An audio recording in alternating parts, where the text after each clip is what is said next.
날이 참 추워졌네요. 이렇게 추워진 날씨에는 독감이 유행이잖아요. 다들 건강 조심하시기를 바랍니다. 우선 사연 이야기를 드리기 전에 간단하게 제 소개부터 드리려고 합니다. 전 전주 사는 40대를 바라보는 아직 30대인 평범한 워킹맘입니다. 워킹맘으로 한국 사회에서 살아간다는 것이 많이 힘이 들 때가 있네요. 오늘 사연은 제가 겪었던 시댁과의 이야기를 드려보고자 하는데요. 저랑 남편은 오랫동안 친구로 지내다 좋아지게 돼 연애하고 결혼까지 한 평범한 부부입니다. 남편이 워낙 내성적인 스타일이고 저는 또 굉장히 발랄한 스타일이라 솔직히 잘 맞을까 생각도 많이 했었는데 연애할 때는 남편의 그런 성격 때문에 큰 싸움 없이 넘어가곤 했던 것 같습니다. 연애하는 동안에도 큰 싸움 없이 지냈었는데 결혼하고 살아가다 보니 왜 이렇게 자잘한 싸움이 많이 있는지 잘 모르겠네요. 저희는 결혼하고 나서 오랫동안 아이가 생기지 않은 케이스였습니다. 흔히 말하는 난임 부부라고도 하죠. 난임 부부로 오랫동안 지내다 보니 지치기도 하고 포기하고 싶을 때도 많았습니다.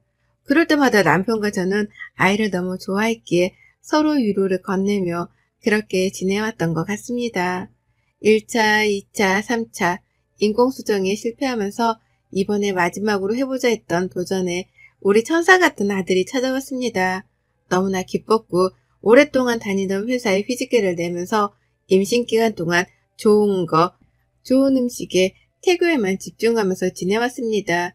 그러고 출산을 하고 아이를 키우면서 슬슬 회사에 복귀를 해야 하는 시기가 찾아왔습니다.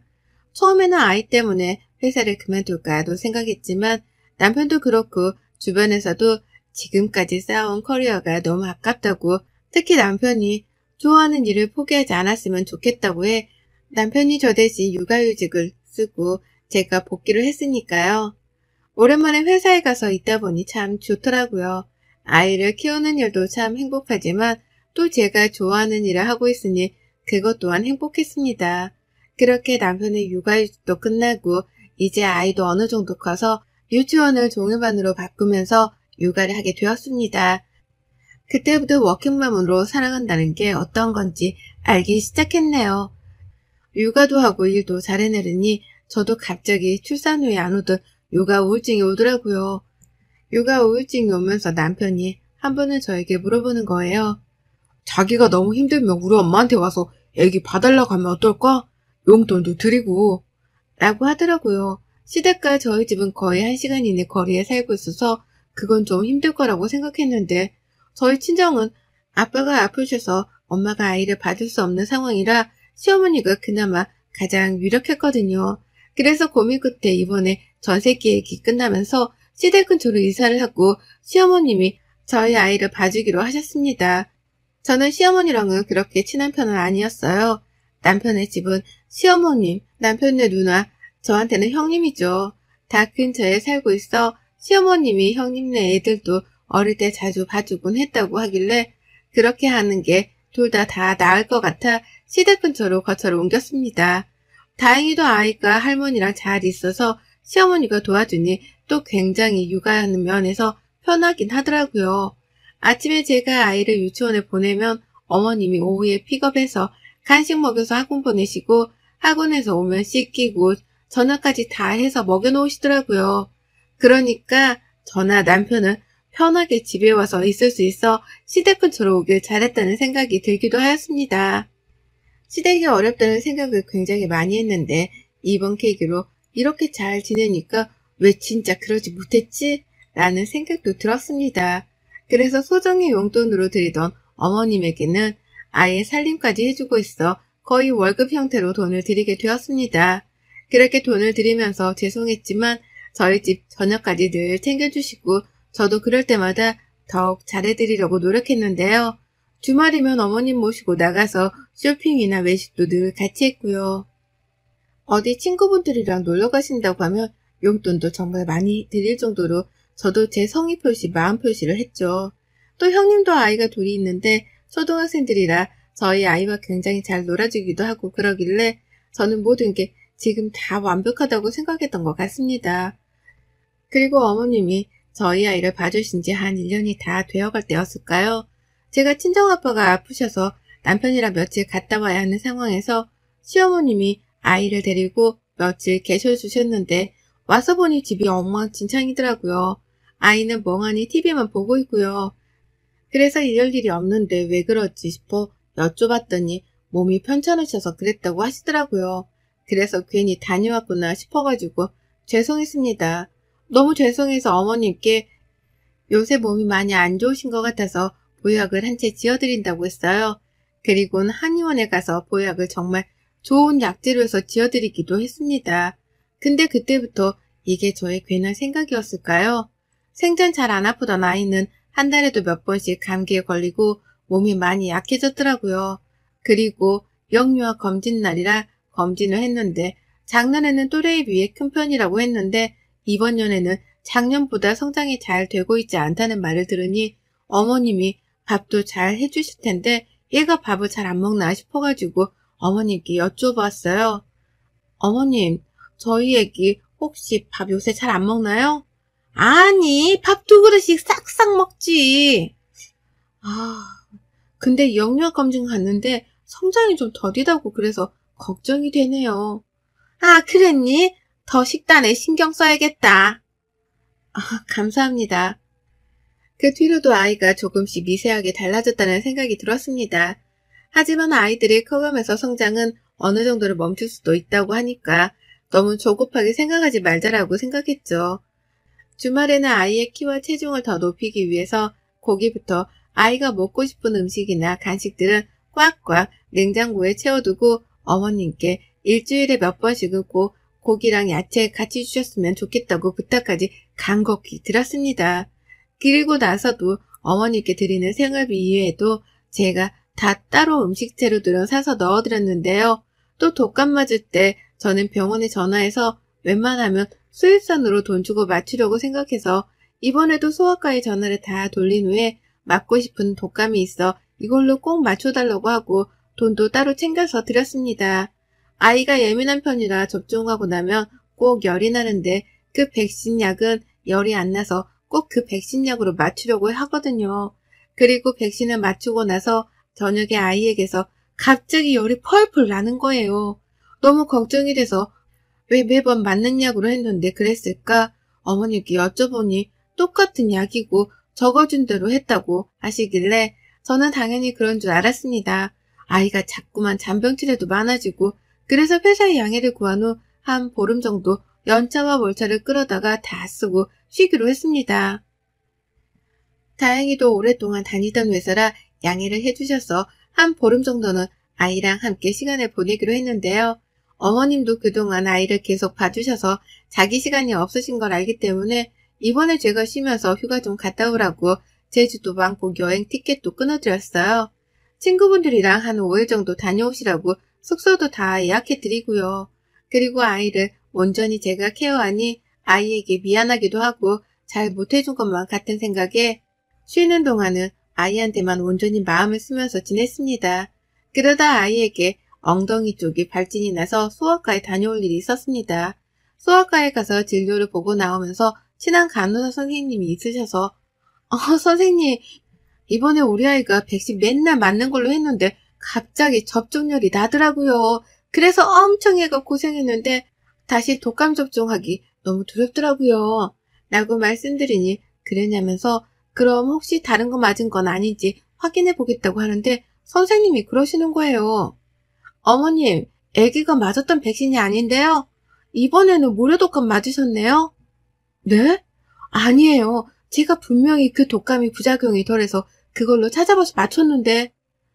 근데 여기에는 이번에 다른 걸로 맞았다고 나와 있어요. 라고 하시는 거예요. 그래서 열이 난 것 같다고 하니 조금은 황당하더라고요. 분명히 어머니께 제가 그 백신 약으로 꼭 맞춰달라고 말씀드리고 돈까지 넣어서 드렸는데 다른 걸로 맞추셨다고 하니 잘 모르셔서 그랬나 싶기도 하고요. 그래도 어쨌든 헷갈리셨나 싶기도 해서 그냥 넘어갔어요.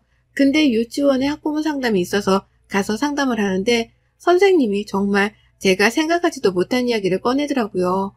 선생님이 꺼낸 이야기는 어느 순간 저희 아이가 매일 똑같은 옷을 입고 등원을 하거나 챙겨오라는 준비물이나 이런 것들 챙겨오지 않고 아이가 어느 순간부터 좀 위축되어 있어서 걱정을 많이 했다고요.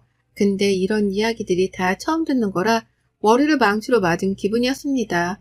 그래서 어머님이 아이를 잘 봐주는데 솔직히 이런 거 다 물어보기에는 실례라는 생각이 들어 우선은 집에 홈카메라를 설치했습니다. 한 일주일은 어머님께 홈카메라를 설치했다는 이야기를 안 하고 설치를 했는데 저는 그 영상을 보고 경악을 금치 못했습니다. 저희 집에는 시어머니가 아닌 다른 사람이 저희 아이를 봐주고 있더라고요. 정말 제가 한 번도 보지 못했던 사람이었어요. 그리고 저희가 퇴근하기 전쯤에 시어머니가 오고 그 사람이 가고요. 그러니까 그 영상을 보고 이거를 어떻게 해야 할까 싶어서 남편에게 퇴근하고 나서 밥을 먹고 카페에 가서 이 영상을 보여주었습니다.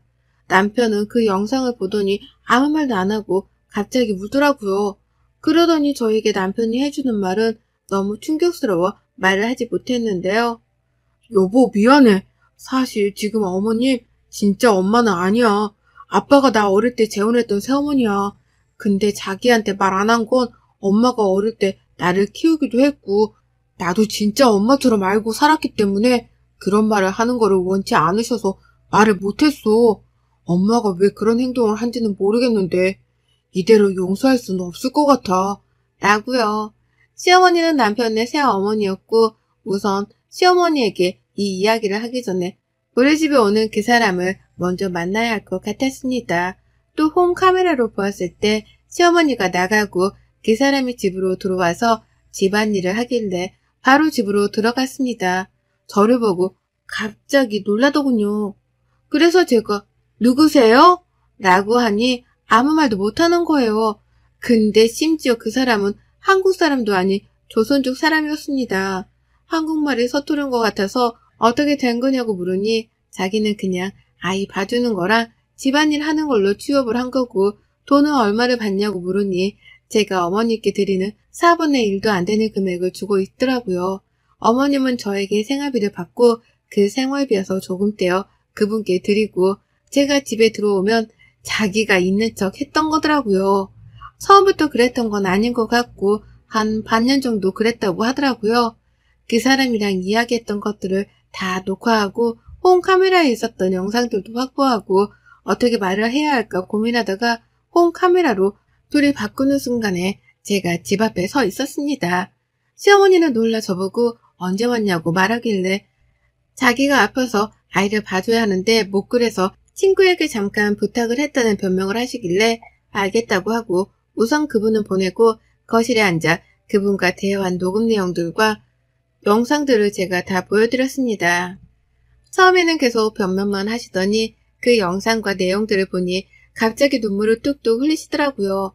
아니 그게 아니라 내가 너무 몸이 안 좋은데 애는 봐야 하고 그러다 보니 나도 모르게 몇 개월만 사람을 쓰면 좋겠다 싶어서 그랬는데 너무 미안하구나. 정말 면목이 없구나.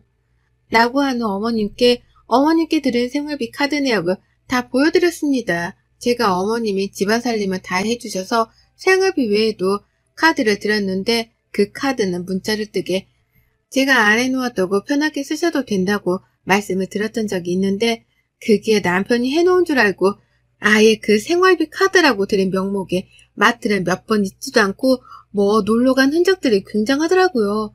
백화점, 마사지샵, 고급 일식집 뭐 등등 카드는 어머님 혼자 쓰셨는데 거의 이번 달은 400만 원 가까이 나왔으니까요. 그걸 보여드리니 뭐 할 말이 없으신지 이제는 적반하장으로 나오시는 거예요. 아들이나 며느리가 그거 해줄 수도 있지 뭘 그러냐면서 너 왜 이렇게 깐깐하게 구냐고 그러시더라고요. 그래서 제가 오히려 되물었어요. 어머님, 제가 아이 독감 맞춰달라고 10만원 봉투에 넣어서 드렸는데 아이는 무료 독감 맞추셨던데 그럼 그 돈은 또 어디에 쓰셨어요? 라고 물으니 얼굴이 빨갛게 변하시는 거예요. 그러면서 막 남편이 들어오니까 울면서 며느리가 나한테 저러더라. 너 어떻게 생각하느냐 하면서 가길래 남편이 어머님 손을 딱 뿌리치고 서류들을 막 던지더라고요. 어머님 얼굴 앞에요.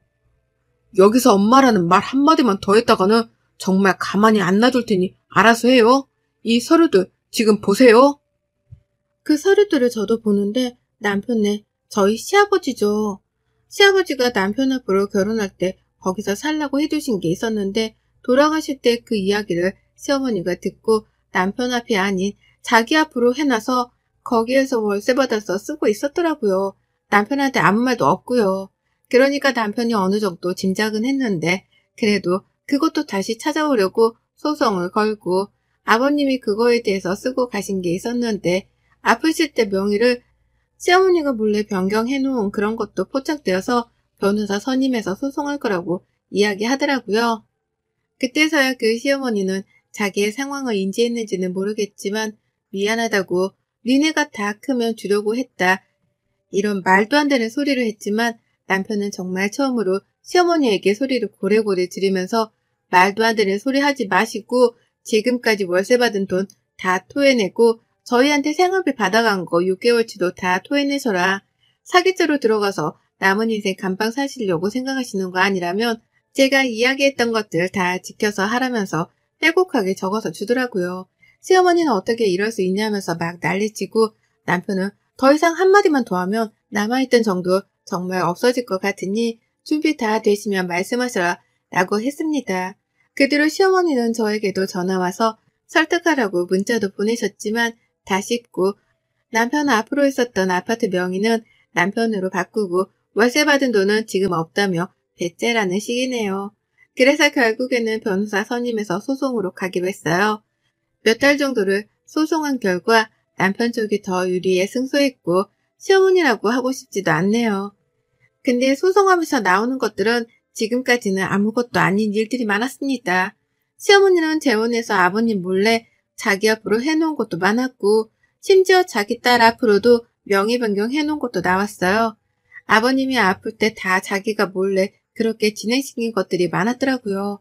그때는 남편이 어려서 그런 거 잘 몰랐는데 커가니까 어느 정도 알 때쯤 의심은 했지만 그래도 자기를 키워준 사람이었기에 참고 살아야겠다고 생각했지만 이번 아이 일로 지금까지 쌓아둔 것들이 커져서 이렇게까지 하게 되었던 것 같네요. 시어머니는 정말 빈털터리로 쫓겨나게 되었고 지금은 그 자기 딸네 가 있는 걸로 알고 있어요. 자기는 돈 못 준다고 배째라는 식인데 그렇게 되면 나중에 문제가 더 커질 거라고 생각해서 그런지 선처를 바란다는데 남편과 저는 선처해줄 생각이 없어서요. 남편과의 일이 어느 정도 마무리되고 시아버지 납골당에 다녀왔어요. 남편은 한참을 그 앞에 서서 눈물을 훔치더라고요.